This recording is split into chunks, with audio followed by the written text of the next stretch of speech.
I'm good. I'm good.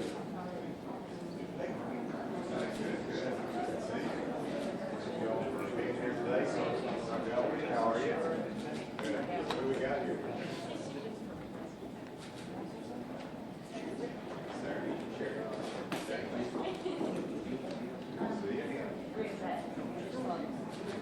How you doing? See you.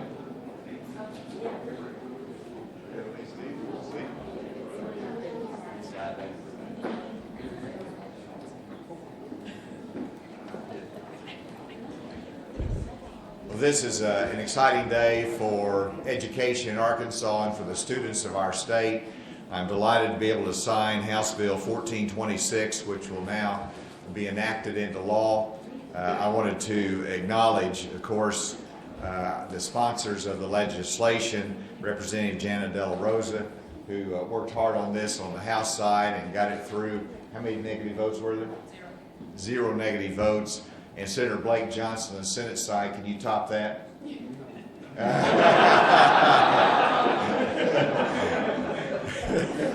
But it was good. Great job by both of the two key sponsors on this. And this is an initiative that I believe is going to have incredible lasting effect on education in Arkansas and attainment levels. And it's unique that you can take existing revenues and shape it into a package that's going to be able to give students confidence that they wonder about, can we afford a college education? They will have confidence that yes, we can do it because this is a commitment. It combines a number of different scholarship funds, but wraps this around and says we'll cover and to make sure you can have your tuition and your mandatory fees paid in a 2-year or technical school. If you enter a high-need field of study that will create good-paying jobs for you that's needed by region in our state, and that you'll make a commitment to stay in Arkansas at least 3 years, and there'll be a mentoring program to make sure that these students have the best chance of success going through that education initiative.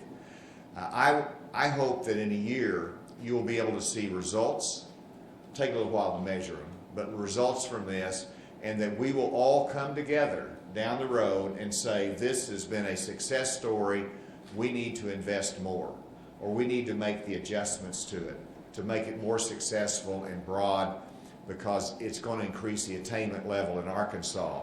I am delighted that in conversation with Dr. Markham and our legislators that we made the decision to add non-traditional students, and it's probably the first time that that's happened.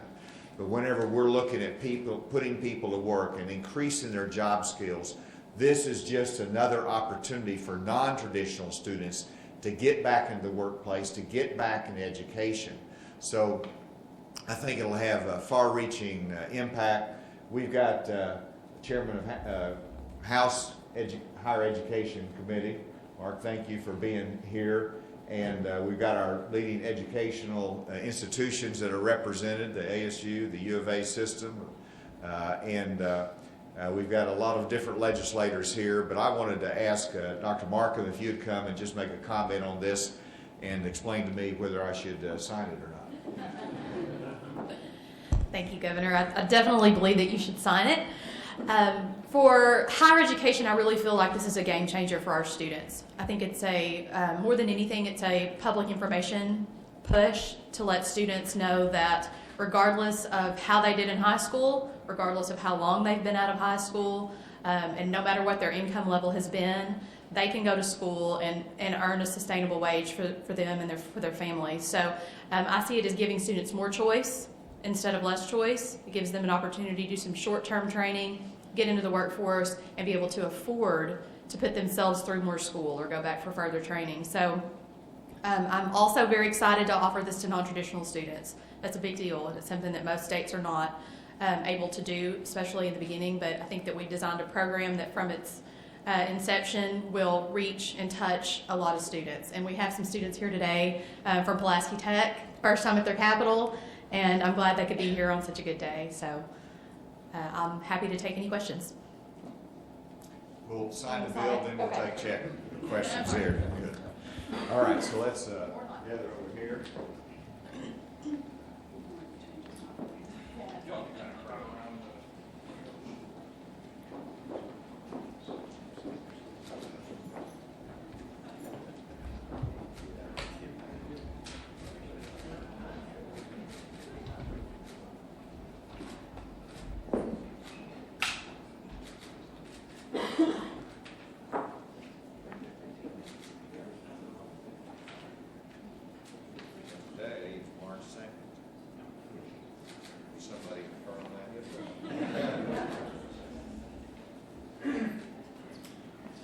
it is now law, and guess what? It has an emergency clause in here. The reason is that we want to make sure that this is available for next year's students.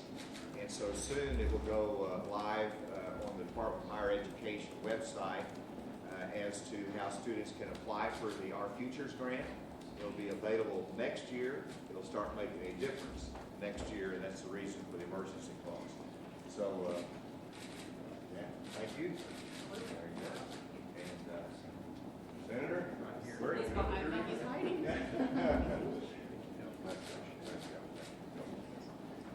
Very good. And Dr. Markham? Pass that to you. Thank you. Now let's go back to the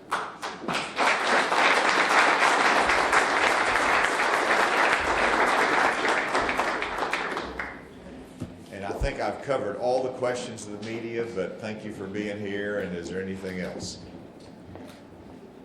Governor, the Press Association has said they're seeing more oil bills than they have in the past years. The House Education Committee just passed a bill that would shield the identity of school police officers. As I understand it, there are disciplinary records and about 12 other bills, including bills and the 3-day requirement for FOIA requests. Do you support these bills? Is there a point at which the public's right to know on these some of the concerns that the state agencies are raising?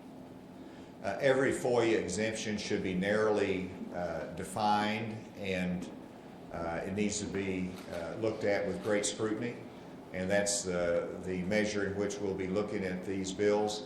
I think all of the bills that I've seen thus far are designed for a specific purpose that makes sense, but I appreciate the press pointing out if there is too broad of a exemption that needs to be narrowed, and so these bills have been amended through the legislative process to tighten them up. We'll continue to look at those, and we'll look at them one at a time and see whether it's appropriate, and also to make sure that they're not overly broad. Are there any that give you heartburn at this point that they are too broad? No, I mean, one of them, of course, is for attorney-client privilege during litigation. That makes sense to me, but I think it was broad. It's been tightened up. I think there's another one on the cost, whether it's overly burdensome in terms of the production and time. We want to look at that closely, but I wouldn't point to anything particular. I just, broadly speaking, anytime there's an exemption to the transparency, you want to look at it with a great deal of scrutiny. Yes, ma'am. Are you in favor of education savings accounts as put forth in Representative Dotson's House Resolution 1222? This is we're still looking at that. Originally, that was designed with about a $10 million revenue impact. That was very concerned with the first year. It's my understanding that that's been amended to reduce that revenue impact, and so I'm continuing to look at that, but certainly concerned about the hit to the state revenue, and that's what we want to look at. What are your thoughts on the state revenue report? I was pleased with it. It bounced back the way we had hoped, and Director Walther indicated a month ago that he thought it would bounce back this month. So we're very pleased with that. That reduces any concern. I say it reduces significantly the concern about having to adjust the forecast. We still will look at it month by month and evaluate it again next month, but hopefully that will mean we will not have to adjust the forecast.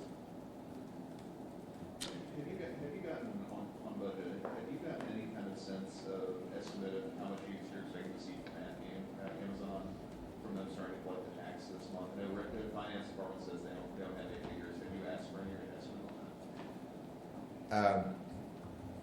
Well, I've asked, and I've actually heard a number somewhere, but I'm not sure it has any validity. So I think it would be best just to wait and see. Amazon's in a unique category that it's easier to measure because all of their business is online sales. other businesses, it's hard to know what is sold online and what is sold in a brick and mortar store. But I don't have any specific number on that. But I do understand that even though we start collecting that in March 1 today, that we will really not see the impact of that until May 1 in that report, because they're paid 1 month late.